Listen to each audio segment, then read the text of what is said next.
निकल जाओ तुम लोग अभी के अभी मेरे घर से। भगवान ये दिन दिखाने से पहले काश मुझे उठा लेते।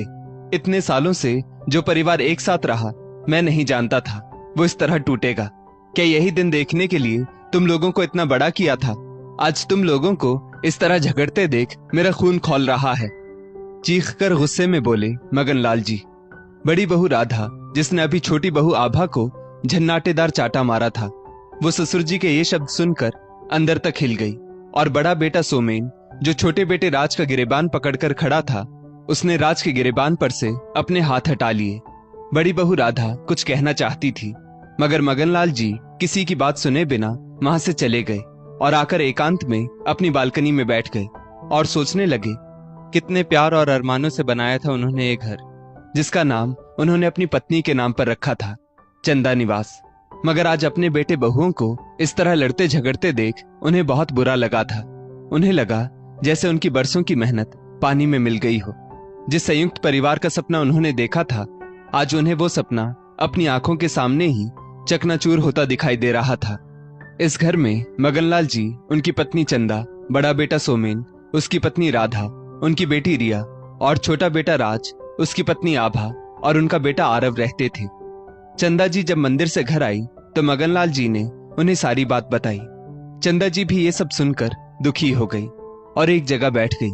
थोड़ी देर बाद राधा ने डाइनिंग टेबल पर सभी के लिए खाना लगा दिया था, मगर किसी का भी खाना खाने का मन नहीं था, इसलिए कोई खाना खाने नहीं आया। राधा अपने सास ससुर से माफी मांगने उनके कमरे में पहुंची, मगर मगनलाल जी और चंदा जी ने उसकी बात का कोई जवाब नहीं दिया। राधा अपनी देवरानी आभा के कमरे में पहुंची तो आभा ने भी उसे देखकर अपना मुंह फेर लिया। राधा उदास होकर अपने कमरे में आ गई। उसका पति सोमेन बोला, तुम क्यों बार बार सभी के सामने झुकने जाती हो? नहीं सुनी ना तुम्हारी बात किसी ने? मैं तो कहता हूँ हम दोनों को इस घर से अलग ही हो जाना चाहिए। वैसे भी माँ पापा बहुत फर्क करते हैं हम दोनों भाइयों में। राधा बोली, आप दोनों भाइयों में ही नहीं, हम दोनों बहुओं में भी इस घर में बहुत फर्क समझा जाता है। मैं भी तो कब से अलग होने की ही राह देख रही हूँ। उसी रात राधा को उसके भाई का फोन आ जाता है और वो कहता है कि माँ की तबीयत खराब है और वो तुमसे मिलना चाहती है। दूसरे दिन राधा के भाई को घर आया देख मगनलाल जी और चंदा जी हैरान रह जाते हैं। राधा का भाई बताता है कि उसकी माँ की तबीयत खराब है और वो राधा को ले जाना चाहता है। राधा एक खत लिखती है और मगनलाल जी की डायरी में वो खत रख देती है। वो जानती थी कि मगनलाल जी रोज डायरी लिखते हैं, इसीलिए उसका खत शायद वो पढ़ लेंगे और फिर अपने भाई के साथ कुछ दिनों के लिए अपने मायके चली जाती है। राधा के मायके जाने के बाद घर के कामों की जिम्मेदारी चंदा जी पर आ जाती है, क्योंकि आभा के मूड पर सब आधारित होता था। उसका मूड अच्छा होता तो वो काम करती, वरना काम पड़ा रहने देती। मगर चंदा जी को घर के काम ऐसे अधूरे रखना अच्छा नहीं लगता, इसलिए वो घर के ज्यादातर काम स्वयं ही कर लेती। मगनलाल जी रात को जैसे ही अपनी डायरी खोलते हैं, उन्हें उनकी बहू राधा द्वारा लिखा खत मिलता है। खत में लिखा होता है, पापा जी, आपने कल मुझे बोलने का मौका नहीं दिया, लेकिन आपने एक बार भी ये जानने की कोशिश नहीं की कि मैंने आभा को थप्पड़ क्यों मारा था और सोमेन ने अपने छोटे भाई का कॉलर क्यों पकड़ा हुआ था। बस यही बताने के लिए मैंने ये खत लिखा है। पापा जी, उस दिन मेरी बेटी रिया के हाथ से कांच का ग्लास फूट गया था, जिसे देखकर आभा बोली, लंगड़ी कहीं की, देखकर भी नहीं चल सकती क्या? इतना महंगा ग्लास फोड़ दिया। पीछे से राज भैया बोले, इतना महंगा ग्लास फोड़ दिया, अब उसका हर्जाना कौन भरेगा? तेरा बाप। इतना कहकर वे दोनों रिया को डांट लगा रहे थे। खत पढ़ते पढ़ते मगनलाल जी को लगा जैसे उनके पीछे कोई खड़ा है। उन्होंने पीछे देखा तो चंदा जी खड़ी थी। वे बोली, क्या पढ़ रहे हैं जी? मगनलाल जी बोले, तुम्हारी बड़ी बहू मायके जाने से पहले ये खत लिखकर छोड़ गई है, बस वही पढ़ रहा हूं। चंदा जी बोली, जी जरा जोर से पढ़िए, मैं भी सुनना चाहती हूँ कि उस दिन ऐसा क्या हो गया था कि दोनों बेटे बहुओं में बात हाथापाई तक पहुंच गई। मगनलाल जी अब खत जोर से पढ़ने लगे, जिसमें राधा ने लिखा था, अभी 3 महीने पहले ही तो मेरी बेटी रिया और पति सोमेन का भयंकर एक्सीडेंट हुआ था। जैसे तैसे उन दोनों की जान बच पाई है, और ऐसे में अगर मेरी बेटी को लंगड़े होने का ताना मारा जाए तो क्या ये सही है पापा जी? चंदा जी बीच में ही बोली, आज भी वो दिन याद आता है तो रूह कांप उठती है। आप और मैं तो हिम्मत हार चुके थे, वो तो राधा ही थी जो ऐसे समय में भी बिना हिम्मत हारे अपने पति और बेटी के वापस अच्छे होने की उम्मीद लगाकर बैठी थी। और निरंतर हमें भी हौसला दिए जा रही थी। शायद उसके हौसले और भगवान पर भरोसे का ही असर था कि रिया और सोमेन आज हमारे बीच वापस खड़े हैं। छोटी बहू आभा को रिया को इतना बड़ा ताना मारने से पहले तनिक सोचना चाहिए था, और उसके साथ साथ राज ने भी ऐसा बोला, ये तो हद ही हो गई। मगनलाल जी बीच में ही झल्लाते हुए बोले, मुझे खत आगे भी पढ़ने दोगी या बीच में ही टोकती रहोगी? मगनलाल जी ने खत आगे पढ़ना शुरू किया। 3 महीने पहले हुए एक्सीडेंट की वजह से सोमेन की नौकरी छूट गई, क्योंकि उन्हें घर पर रहकर आराम करने की हिदायत थी, जिससे घर का सारा बोझ राज भैया पर आ गया। बस तब से आभा मुझे रोज रोज ताने मारने लगी, कहने लगी, अगर मेरा पति तुम लोगों के खर्चे ना उठाए तो तुम लोगों का क्या होगा? मुझसे ये ताने रोज रोज नहीं सुने जाते। पापा जी, अब आप ही बताइए, अगर मैं इन बातों को लेकर अलग रहना चाहती हूँ तो क्या ये गलत है? मैं अपने पति और बच्ची के खिलाफ एक शब्द नहीं सुन सकती। मेरे पति और बच्ची को इस वक्त हौसले और आत्मविश्वास की जरूरत है, न कि ऐसे कमजोर व्यक्तियों के उल्हानों की। आप हमेशा सच का साथ देते हैं, मगर कुछ दिनों से हमें लग रहा है जैसे हमारे साथ भेदभाव किया जा रहा है। खत पढ़कर मगनलाल जी बोले, कितने खुशी के दिन थे वो चंदा, जब हमारे दोनों बेटों की शादियां हुई थी। दोनों बहुएं भी तो रच बस गई थी परिवार में, जहां एक तरफ बड़ी बहू राधा घर की जिम्मेदारियों के प्रति सजग और सुशील, वहीं दूसरी तरफ छोटी बहू आभा चंचल और मिलनसार। पूरे घर में उसके हंसी के ठहाकों की आवाज गूंजती। दोनों बहुओं ने मिलकर ये परिवार एक सूत्र में बांधे रखा था चंदा। ना जाने किसकी नजर लग गई हमारे घर को, जो अब सभी को अलग होना है इस घर से।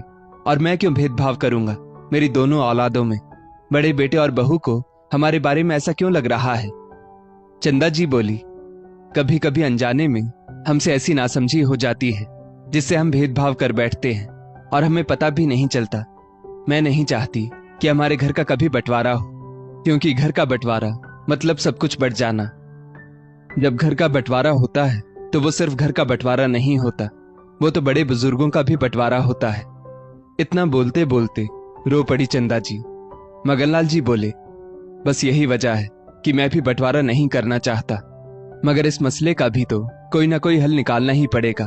और मैं नहीं जानता था कि छोटी बहू आभा इतने तेज स्वभाव की है कि वो इस तरह ताने मारती होगी। चंदा जी बोली, अरे आभा तो हमेशा अपनी माँ से फोन पर चिपकी रहती है। शादी को 5 साल हो गए, मगर घर के काम भी ढंग से नहीं करती आपकी छोटी बहू।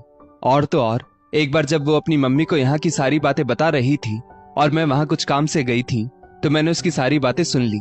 और जब मैंने उससे कहा कि बेटा इस तरह अपने घर की बातें अपने मायके में नहीं बताया करते, तो वो उल्टा मुझ पर ही भड़क गई और बोली, आपको शर्म नहीं आती मेरी बातें सुनते हुए? हाँ मैं मानती हूँ, वैसे आभा के दिल में कोई खोट नहीं, जो भी बात हो मुंह पर बोल देती है, मगर कभी कभी इतना कड़वा बोलती है कि सामने वाला उसे पचा नहीं पाता।